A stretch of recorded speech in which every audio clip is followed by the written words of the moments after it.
it going, everybody? Welcome to Perfect Reload Weekly, where we take a look back at the week in video game news. My name is Steve, and usually I am joined by Christian Slater, but Christian is off this week. So I woke up on Monday morning, and he was gone. Nowhere to be found. And I celebrated that my life was finally getting back to normal, but no, it is not, because he is returning. He left a note on the kitchen counter that said he was on his way to MTV Spring Break to handle unfinished business with Mark McGrath.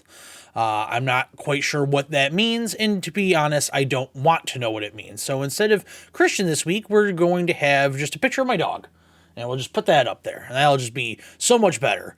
But I fear that Christian, he will be back next week. He said he will be returning within the next couple of days. So I guess we get a week off, but the grind starts again. So this past week, I will be honest, I tried out a handful of different games, but I did not have a lot of time to dive into any one of them, in any meaningful way.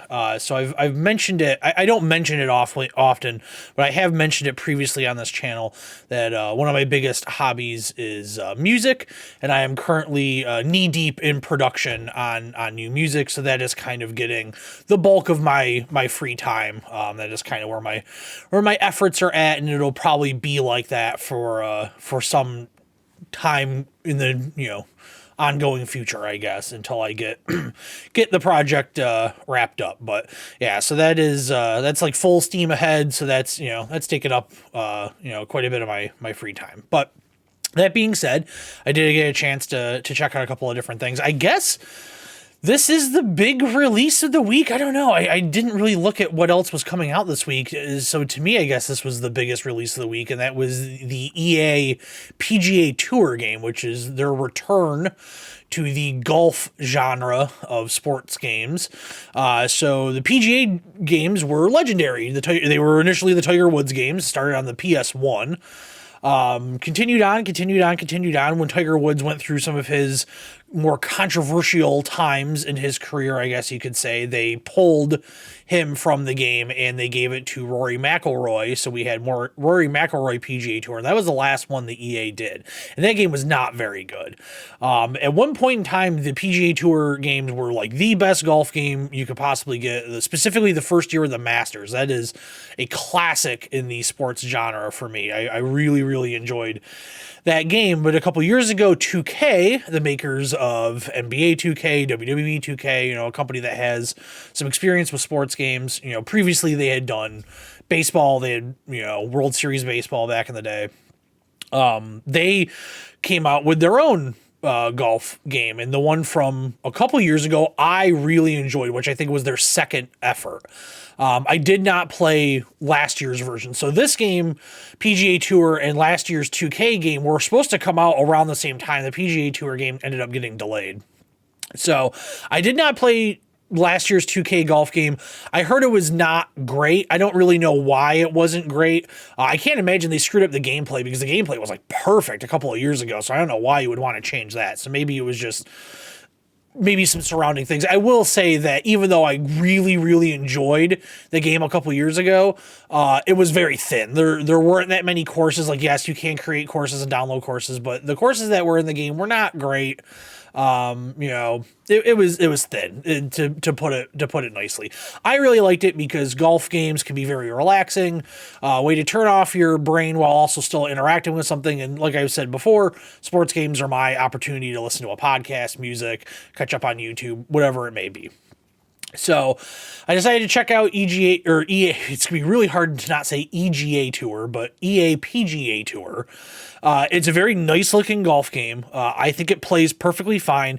It doesn't quite feel like it did back in the day, but also at the same time, it's been so long since I've played one of those that I may just be having like a bit of like a hazy memory with how they played. But I will say that I greatly prefer the way that 2K does their golf mechanics mechanics. So the thing that is kind of interesting, and it took me a couple of swings to realize that this is what they wanted you to do, is there's no real golf meter. Usually in a golf game, there's some type of meter that fills up, and you'll have like a line, and this will be your sweet spot. So you want to get the meter to fill up to there, stop it, and then, finish. So typically you are pulling down on the stick and up to swing, just like you have your backstroke, going in. And this game has that, but the meter is done actually in kind of a really interesting way. Instead of having a graphical meter, you see the sweet spot, you see an arc on the screen, and then the sweet spot, the line right here. And then you fill up the line by matching the animation of your golfer to it, which is actually kind of interesting. It's really hard to line up perfectly. I imagine with repetition, obviously, you would get it down, and you can adjust your swing, to a degree. So when the game starts off, you create a golfer. That golfer has shit statistics, and I just wanted to play the game. So I played with one of like the real licensed pros that are in the game. And so I assume that everybody's got, to their real life swing. I don't see why they wouldn't put real swings in there. So as you would play with different golfers, you'd obviously have to adapt. Just like in a basketball game, everybody's jump shot release is different. You have to kind of get used to it. So that is a really cool way to do this. And I really appreciate them for thinking outside the box with that. One of the biggest problems, though, is pretty much every golf game will give you a suggested shot. And you can obviously turn this off on harder difficulties, to make the game more realistic. But typically you get a suggested shot. Here's, how far back you should swing to apply this much power to put the ball where you want it to be. And as the way a golf game works, if you're not familiar with it, is you're aiming while you're looking at your player, but really you're not, right? So you zoom in onto the course and see where the ball is anticipated to land and kind of move the ball where you want to place it. That way you can avoid obstacles and things like that. And so they always give you a suggested shot. If you want to put the ball here, this is how hard you need to hit it to get it there. And I found that through my entire time playing EA PGA Tour, every single suggested shot they gave me was way off. Even there was a few that I hit perfect timing, and it was way off. There was one in particular where the ball went 40 yards past where it said it was going to, and I was like, there's like no wind pushing it. I was like, all right. So I think maybe I just need to spend some more time with it and kind of abandon my way of thinking from the 2K games. And also the putting seems to be just like a roll of the die. Like I could not figure out their putting system at all. It made zero sense. I don't know. Maybe I need to dig further into see if there's some tutorials in the game or something, because it just was not working for me. It's cool though. Obviously this is like the only way to get like the legit like PGA Tour license. It has the Masters in it, which is actually happening right now as I record this. One of the biggest golf tournaments of the year at Augusta National down in Georgia. So, releasing good timing, with that, everybody's kind of thinking about golf this week, I guess, if you're a golf fan or, sports fan in general. So makes smart decision to put it out. I think I just need to spend some more time with it. I don't know if I actually will or not. I don't know if I'm quite looking for a golf game to play right now. Maybe I will mess around with it because the show is out. I won't talk about the show this week because there really isn't anything else to talk about. I did spend quite a bit of time with the show in my spare time this week, but there isn't much to bring up. It's a baseball game. It's a baseball game. All right, moving on to the next thing, let's talk about Thriving City Song. So I found this, if you're not familiar, and I know a lot of people view Reddit as the devil, and in many ways it is, but Reddit does have some really nice features if you know where to look. And on the games subreddit, every Sunday they do an indie game spotlight kind of thing, where people will post upcoming indie games or indie games that just released or whatever it may be. And a lot of times it's the developer themselves posting, and that's a great way to interact with them and get questions answered or find out more information. And I have seen people make suggestions in those threads, and the developers are like, that's a good idea, and then they actively put it into their game. So I found a couple last week, and we'll start off with Thriving City Song. I did not get to put enough time into this. It is, the full version is coming out later this month. It is a city builder, because city builders have been on my mind as I continue along with Terra Nil. The reason why I'm not talking about Terra Nil this week is I am stuck. So until I finish it, I don't really have, an update. So it's a city builder, and it's done in an ancient Chinese setting and motif. It's really cool looking. I really, really like the art style. It's very traditional Chinese. Like, you look at it and you immediately see what they're going for. I think that it had really, really good tutorialization, which is something that is key for any type of strategy game, city builder, what have you. You need to have that, because not all of them play the same. Many do. A lot of the 4X games do play the same, or at least they have the same guiding principle, but the nitty gritty details are always going to be different from game to game. So it's really nice that they did that. I wish I had more to say about it. I just didn't have enough time, but the demo is out. So I highly recommend, if you're looking for a city builder, and something like Terra Nil isn't catching you because it's kind of like that reverse city builder, you want something a little bit more traditional, check out Thriving City Song. It does say it is coming out in April. The last I checked, which was a few days ago at this point, the Steam page did not have a definitive release date. It just had, saying coming soon. But there is the demo to download. Another one, which really caught my attention, was Moviehouse. And it seemed like, going off the thread on Reddit, a lot of people thought that this was going to be like the Movies. And if you're not familiar with the Movies was a game that was the name of the company, Lionhead, I think it was, that Peter Molyneux's company, that they did back in the day, which was like a, I don't even know how to describe it. Like, part Sim City, as in you were building a movie studio, but also part The Sims, I guess, because you were actually filming the movies. Like, you would control the actors, you would write the dialogue, you could edit. People got really into this. There were some really cool, like, machinima creations, when you remember that kind of stuff going on. And LGR on YouTube has a great retrospective on the movies to check out. It was a very one-of-a-kind game that is yet to be duplicated. So I think a lot of people thought that Moviehouse was going to be like that, and it is not. Moviehouse is very similar to the Kairosoft games, like Game Dev Story. It's very fun. It's very engaging. It scratches a particular itch for me. I love games like this, but it is very confusing, and I think they just need to work some kinks out. At one point, all my movies disappeared from the screen, and I could not access them. I could not bring them back up. So when you would complete a movie, or if you were working on a movie, in the lower right-hand corner of the screen, you would see like the name of the movie and like a progress bar and all this stuff, and you could click on it and bring up information about the movie. And I guess I had accidentally dismissed those notifications somehow. I didn't think they were notifications. I thought that's where those things sit until they are, until the movies are released and you continue the progression with the game. But I guess I clicked on something wrong when I was looking at them, and they went away, and I could not find them. And then I was continuing to simulate the game, and you need to sell your movies in order to make money. Well, I couldn't click on the movies anymore to try and sell them or interact with them or submit them to festivals or anything like that.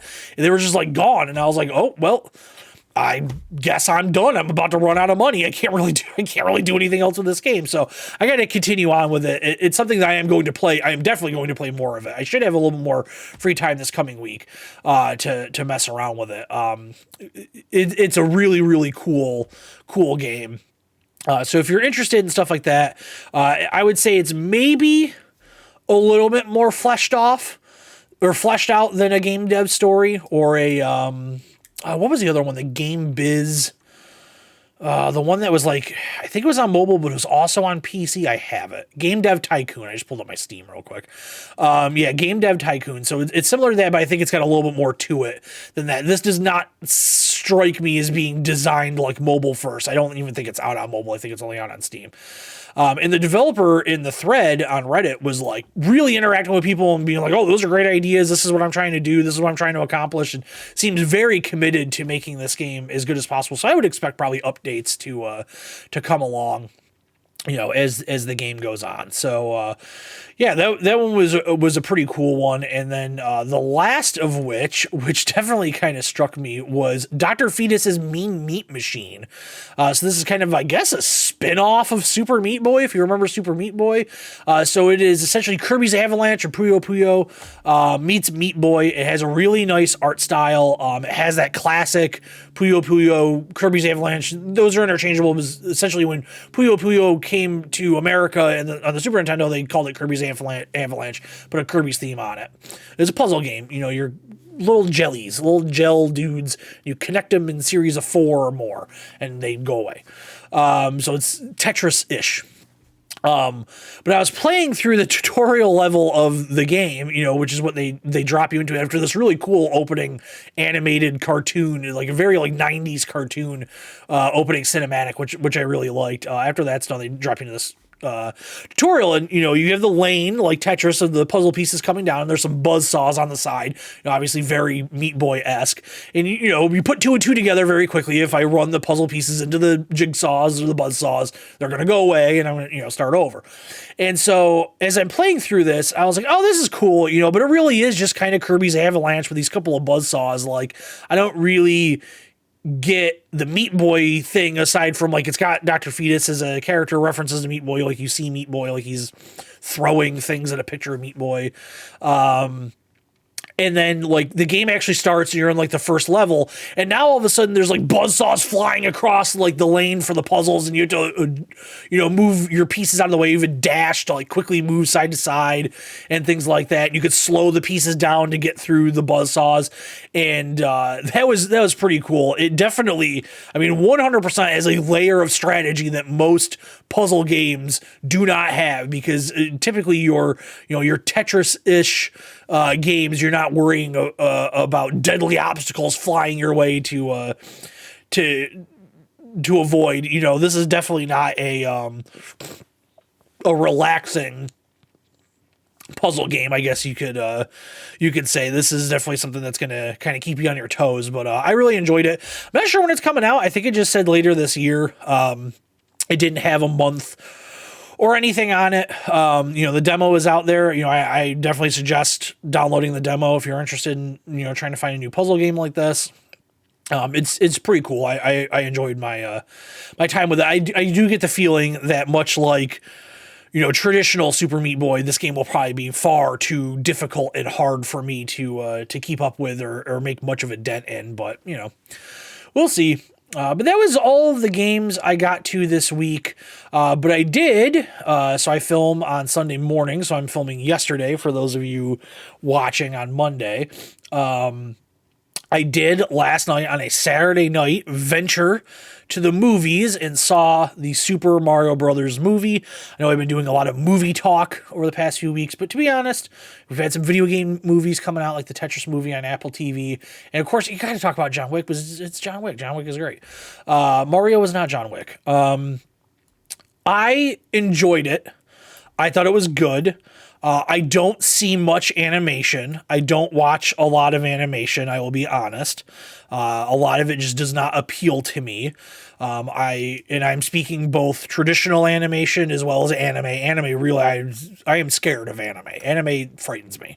It truly, those people, I saw a grown man at the movies, at the Mario movie, in a full Naruto tracksuit. I did not want him near me, and he was not. He stayed in his anime corner of the theater. So I did enjoy the movie. Well, let's talk about the movie going experience for a second. So I am typically, I know a lot of people these days are, ever since COVID happened and movie theaters shut down and people stopped going to the movies, everybody's like, oh, I always hated going to no, you didn't always hate going to the movies. Everybody yearning for the decline of the movie theater and all this stuff. I like going to the movies. I like going to the movie theater. I like getting an experience I can't have at home. When, we have an IMAX theater here, so I like going to see stuff in IMAX. I did not see Mario in IMAX. I was a little worried for animation. I've never seen animation in IMAX. I was a little worried it might be a little bit blown out, maybe a little bit blurry. There were points in John Wick when I went to that a couple weeks ago in IMAX that were a little blurry. So I was a little worried about the animation. So I just, went to a regular theater to see it. So yeah, the movie theater experience. So typically when I go to see IMAX, because they are more expensive tickets, more than $10 or $12 more. I think I paid $12 for this ticket for Mario on a Saturday night. I believe my John Wick ticket to IMAX was about $24, so about double, I guess. When I went to go see that, obviously much different because it is an R-rated movie, but adults, there were a few teenagers with their parents and stuff like that, but mostly adults. So I fully expected, 100% expected that to go to see a Mario movie, even on a Saturday night, after, you would think that a lot of kids would be kind of done for the night. Parents wouldn't want to drag a tired child to the theater. Au contraire. I fully expected there to be some toddlers, some small children. And of course, there were. The theater was about half full. But there are people that brought infants to this movie on a Saturday night. Infants. Like less than 1 year old, babies to this theater. And I do not understand that because those kids were crying and screaming the entire time. Number one, you are not enjoying the movie. You have wasted your money because your child is screaming and now your focus is on the child. And your focus should be having that child at home, not in a movie theater where it doesn't belong.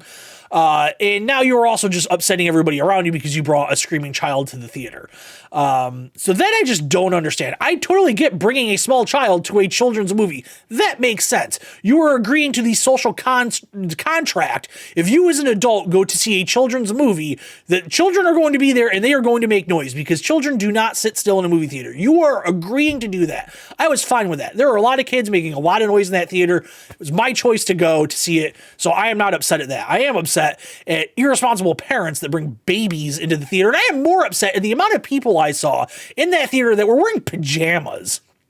They were out in public wearing their jammies. I don't like that. I don't know what's worse, the Naruto tracksuit guy or the pajama people. I think maybe the pajama people, at least the Naruto tracksuit guy. Those tracksuits, a tracksuit is designed to be worn in public. Pajamas are not. Keep your pajamas at home.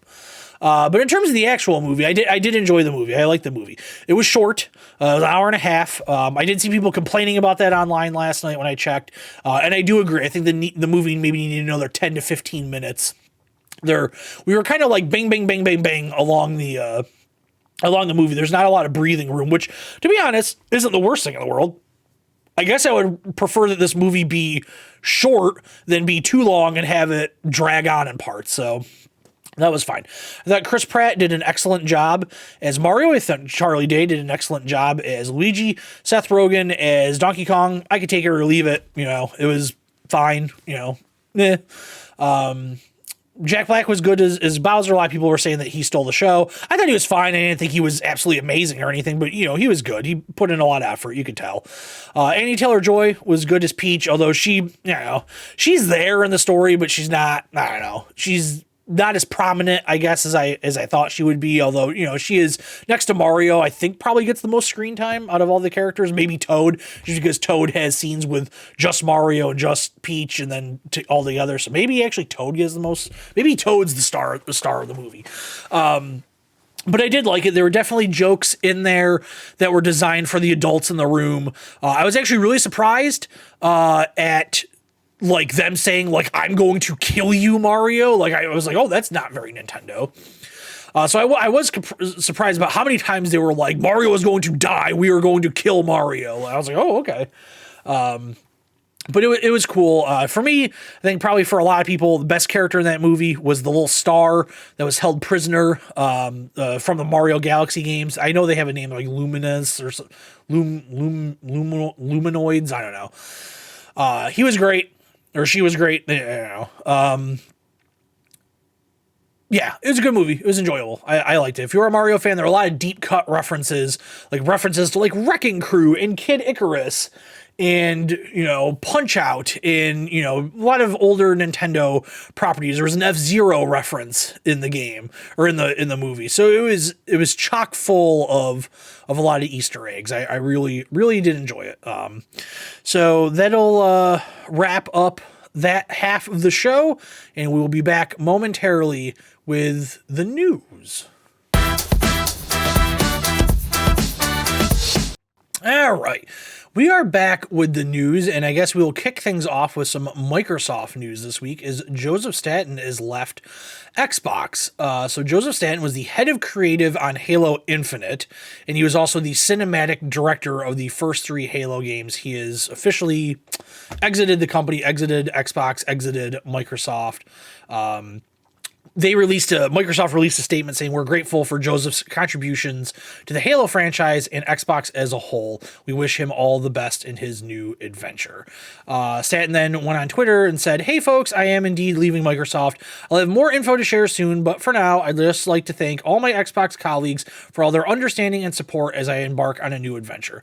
I'm honestly not surprised. Microsoft has really not known what to do with Halo since Bungie exited the picture. The Master Chief Collection had a lot of issues. Halo Infinite, I didn't play the single player. I only played the multiplayer. As somebody who did not grow up playing Halo multiplayer, it just wasn't for me. Big blind spot on my life, hanging out, having LAN parties and, with friends playing Halo. I didn't ever engage in any of that stuff. But I know the hold that Halo has on a lot of people's nostalgia. But I really enjoyed the Halo Infinite multiplayer. I thought it was pretty good. My biggest problem with it was I just kept playing the same map over and over and over again, and I didn't really like that. And I kind of bounced off of it because of that. I'd like to go back to it at some point because it was fun. I did really enjoy it. But Halo management, 343 and all that just kind of seems, at least from the outside looking in, seems to be a bit of an unorganized mess. They don't really know what to do with Halo. The TV show was not well received. I don't think it got picked up for a second. I think if a second season was going to happen, it would have happened by now. They just kind of a bunch of swings and misses, which is weird because Halo Infinite seemed to have a ton of positive press when it came to the single player campaign. So my guess is, again, from the outside looking in, as somebody that bounced off of it, I guess the big issue is the ongoing multiplayer ecosystem and people being upset with it, which I can definitely understand from somebody that, is a little bit more in tune with the Call of Duty multiplayer side of things, and it's tough to wade through some of this. Is it just fans being unreasonable and being upset about things that maybe they shouldn't be upset about, or is it actually justified in the game is making these weird decisions? Because a lot of times both can be true. It's not necessarily always one or the other. But I hope they turn around. Microsoft really does need some flagship support. Their tentpole franchises, they need to get to a point like Sony is, where Sony has this library that they have developed now of being able to both introduce new successful IP as well as pull on their history and revitalize older IP, which they did with God of War. And then they had a successful new IP with both Spider-Man and Ghost of Tsushima. Although Spider-Man's kind of a tricky one because it's like an existing character and an existing world and existing fan base kind of built in. So I guess maybe that's kind of like, Exhibit 1A, but Microsoft kind of needs to do this. They need to get some exciting new IP in there, and they also need to make sure that their existing ones, if they have an idea, to make them new and fresh and release a new iteration in the franchise, to get that prepared and ready and out there. There's been a lot of talk lately that, hey, at E3, well, E3's gone, but at the Microsoft Game Showcase this summer, it's a very strong possibility that we see a new Gears of War. And Gears of War, I'm a massive, massive Gears of War fan. Gears of War has kind of become a little stagnant. The original trilogy I thought was brilliant. I really, really loved it. It's one of the best trilogies of all time in games. 4 I did enjoy, and 5 I didn't finish. It just got to the point where I was just like, it's getting a little long in the tooth. We need to mix things up. So if they do bring back with Gears of War, I don't think I want Gears of War 6. I think I want they got to do something different. I don't know if that's go back in time, or honestly, I don't know at this point, or maybe just have the Coalition do something different, but that's tough to say because the Coalition exists to cater to the Gears of War franchise. So who knows? But whatever Joseph Staten does end up doing in the future, if it's within video games, I hope he has success. He has had success in the past. He has a good track record. I hope he does well wherever he ends up. All right. And then also someone leaving, but actually not just leaving a studio or leaving a franchise, but apparently leaving video games as a whole, is American McGee. American McGee put out a couple days ago at this point, post on his Patreon that the game that he has been trying to get made for quite some time now, Alice Asylum, has once again been turned down by EA. EA owns the rights to the Alice games, so you might remember the last one, Alice Madness Returns. And at this point, American McGee has said that he doesn't think it's going to happen. And because of this, he is now retiring from video games. And he even states, I'm not going to even try to quote, this is a very long Patreon post, I'm not going to even try and pull quotes from it. But he basically says, this brings us full circle to the statement I made years ago, which initiated EA reaching out to me and asked if I wanted to explore making a new Alice game. I have no control over the Alice IP and no ability to make a new game happen. That control and ability rest entirely with EA. If someone does manage to convince EA to make Alice Asylum, I would like to make it clear from this point forward, I have no desire to be involved with that or any other Alice-related development. My involvement with Alice is also at an end. Speaking with his journey in games as well is also at an end. So that's sad. American McGee, I get that he had a lot of brilliance in his career. So a lot of people, mostly, I would say most of the public, only knows him from the two Alice games, Madness Returns, and what was the original one called? Was it just called Alice? Yeah, it was just called Alice.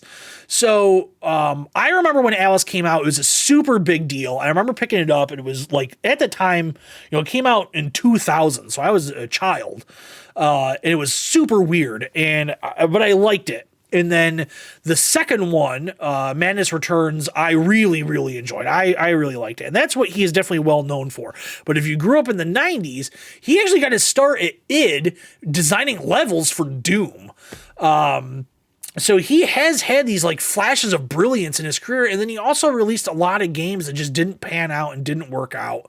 But I remember him being kind of positioned as the next celebrity in video games because he had the title credit, right? It wasn't Alice Madness Returns, it was American McGee's Alice Madness Returns. And it was very similar to the marketing for Daikatana back in the day when it was John Romero's going to make you his bitch. And it was very much like John Romero's Daikatana, from the Mind of Doom and all of that. There was this point in time, specifically in the PC space, where they were really trying to position their devs as kind of these rock star figures. And, you don't see it too often. I know that, there's a couple of movie directors like Tyler Perry usually has his name in the title, Tyler Perry's Medea gets a traffic ticket, whatever it is. Who is the other one? Lee Daniels, that movie, The Butler, is Lee Daniels, the butler. You don't see it too often, but I don't know, there's something always about American McGee Presents, and it kind of had this, he had built up this reputation for making these very bizarre and weird games where, he was linked to a lot of games over the years that just never materialized. And you would always think it was American McGee Presents whatever. And you kind of had these visions in your head of it's going to have a lot of disturbing imagery and et cetera, et cetera. And, it's a shame that it didn't pan out. I don't know if he's actually gone, retired. He might change his mind. I do believe he is probably done with Alice. The guy has been banging his head against the wall because EA is in this point where they won't sell him back the IP, but they also won't do anything with the IP. And it's just why? Why bother? Just make your money, sell it to them, Let's be honest, as cool as Madness Returns is, whatever Alice game he was going to come out with, I'm sure it would have been a good game, but was it really going to be this, franchise that returns to, prominence it never had and sell 5 to 10 million copies? That wasn't going to happen. Those games are always for a niche audience. But it's a shame to see his career kind of go out with a fizzle. I don't think he necessarily deserved that. So, I hope whatever he does next, I haven't kept up with the man, so I don't really know what he is up to, what he is into. I hope he has some type of hobby, interest, whatever that he can fill his time with. I don't know if he has a family or anything like that. Maybe he wants to spend more time with his family. But I wish him well in the future. He was a cool game designer. He always had some really interesting ideas. All right, next up. So it appears that a cheaper way to expand the hard drive capacity in your Xbox Series system is coming. So unlike the PS5, which can take, they do have recommended brands and models of solid state M.2 drives that you could put in. Microsoft really only had one. It was like a proprietary little, kind of like a square, it looked like an old memory card, to be honest with you. It looked kind of like an old memory card, and you would plug it into the back of your system. And there was really only like one of them, and apparently they've actually been hard to get. I don't have that much on my Xbox to the point where I've needed to expand memory for my PlayStation. I did end up putting another terabyte M.2 drive in there because I was at capacity. Some of those Call of Duties take up a lot of space. So it looks like there's going to be one coming from Western Digital, and it's under their kind of Black series, and it's going to be a little bit cheaper. So the Microsoft one that they sell is $220, and this one's going to be $180, so $40 difference there. Still more expensive than what you can get for getting random M.2 drives that meet Sony's requirements. I don't think I paid that much. I can't imagine I paid that much for mine. I put it in a while ago, so I don't remember how much I paid. Obviously you need more options. It sucks that it's a proprietary system, but at least somebody is out there doing something. But I'm sure there are people out there that are hardcore Game Pass people, which, those games are all digital. You get to a point where like, well, I guess I have to start uninstalling stuff because I can't, either I don't want to spend $220 to get this thing, or I can't find one because, like I said, there have been reports these things are hard to find. So hopefully this alleviates some of that, though. I think, obviously hindsight being 2020, it would have been better if they had just done some type of M.2 drive solution like Sony did, but can't change that. All right, next up, the Street Fighter film and TV rights have been acquired by Legendary. So the Street Fighter series has an interesting past when it comes to things like this. So obviously the original Street Fighter movie, which came out, oh my God, I think is next year is the 30-year anniversary, I believe. And I love that movie. I grew up watching that movie several times.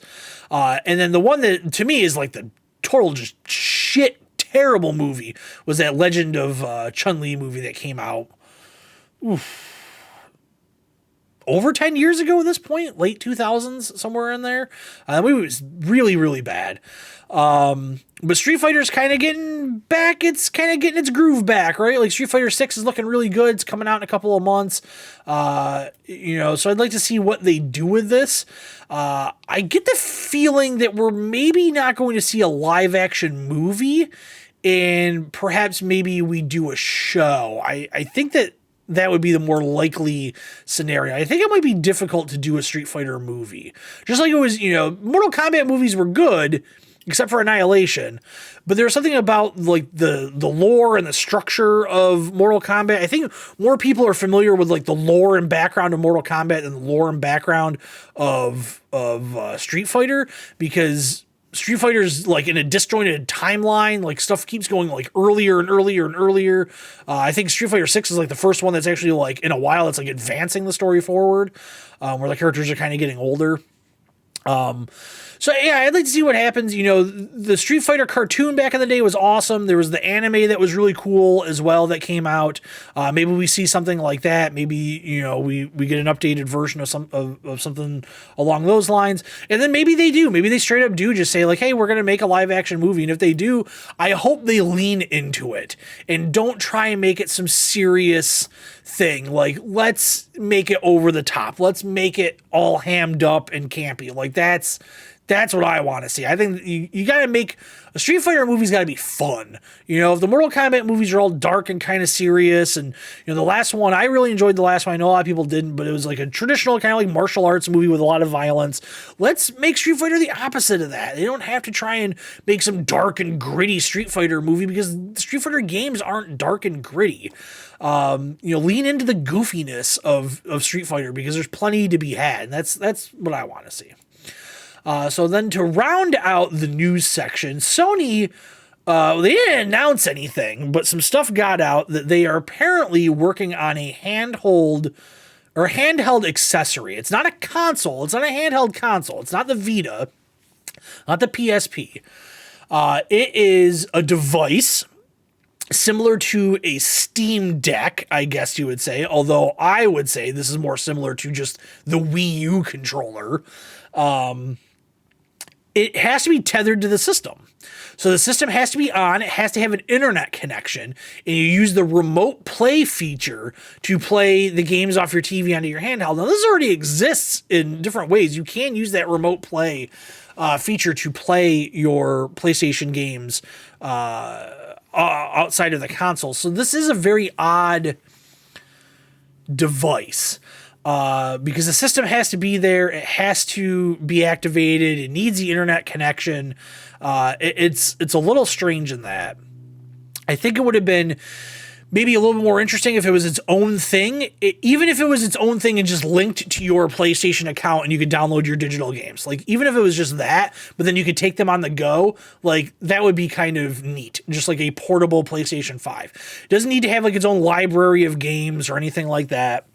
It just, anything that you can download off the PlayStation Network, that's what you have available to play with. So this is just kind of odd. There's been a lot of talk about next Christmas time they are focusing or targeting like a PS5 Pro, which I think is largely unnecessary. There is the rumor going around that there's going to be a version of the PS5 that has a detachable disk drive. So, right now, obviously, it is a whole lot of rumor without any like concrete evidence, but Sony is making some very bizarre decisions. They released the VR2 headset, which costs more than the PS5. It has next to nothing for a library of games. And now they want this thing to come out, which is going to cost several $100s and requires a PS5, requires that PS5 to be on, requires that PS5 to have a connection to the internet, requires this handheld thing to have a connection to the internet. I just don't get it, I guess. I'm not quite sure who this is for. I don't understand what market this is targeting. It's just kind of an odd stroke of, I don't know. It's just bizarre. I'm not used to Sony making these really odd choices. Of course, every company has made weird choices in the past, but this is just like wholly unnecessary. Like, just, I don't get it. And then the next one is just bizarre. And I don't think this is actually going to come of anything because they've had patents like this in the past, but Sony has a patent for controllers that change temperature. So it's going to get hot and cold. A couple of years ago, there was the patent that leaked out that they were developing a controller that would gather biofeedback from sweat secretion in your palms and heart rate, and change the game accordingly to that, which reminds me of the Wii Vitality sensor. But this one's going to change temperature. It's going to get ice cold or super fucking hot and whatever. Like, why? So this actually reminds me of a thing that came out a few years ago called the Vortex, which was a box, literally a fucking box that you put on your desk. It was huge. It was like the size of like a studio monitor. And if you were playing a game where you were climbing a mountain, it would blow cold air in your face. And then if you were in like the pits of hell, it would blow hot air on you. Like, who wants to have hot air blown on them while they're playing a video game and just start sweating at your desk while you're playing this video game because you've decided to play Dante's Inferno or whatever? Like, I don't know. This is stupid. Nothing is ever going to come out of this. I think that they just had the idea for the patent. Let's patent it, and maybe that technology gets put into something else at some point. I don't know. It's just weird. Sony, what are you doing? What are you up to? This isn't working right now. You gotta just make games. Go make games. Get me a new Uncharted. Go put somebody on that task. We don't need cold controllers. Put your PS5 controller in the fridge. So that's going to wrap up the news and wrap up the show. So real quick, last week, I put out the next traditional Perfect Reload video about the brief point in time where fighting video games were pop culture, taking over the video game zeitgeist. I'm very proud of the video, not because I think it's my best work. I'll be honest. I think that it had some flaws after watching it a couple of times. But like I said, it was just more to prove to me that I could get back into doing those videos because they take a lot of time and dedication. So I want to thank everybody that watched it, that checked it out. I very much appreciate it. I'm not sure which one I'm going to do next. I have a couple ideas kicking around. It's not going to happen anytime soon, but I got a few ideas for some scripts, and we'll kind of see where it goes from there. But yeah, thanks for watching it. It does mean a lot. So yeah, that'll take care of this week's episode. Usually I'd ask Christian if he has any thoughts, but he is in Florida or Mexico, Cancun, I guess. I don't know. Baw with the bawing with Mark McGrath, trying to take him out, but I don't know, maybe we'll get a report back from his spring break adventure next week. But until then, take care and see you soon.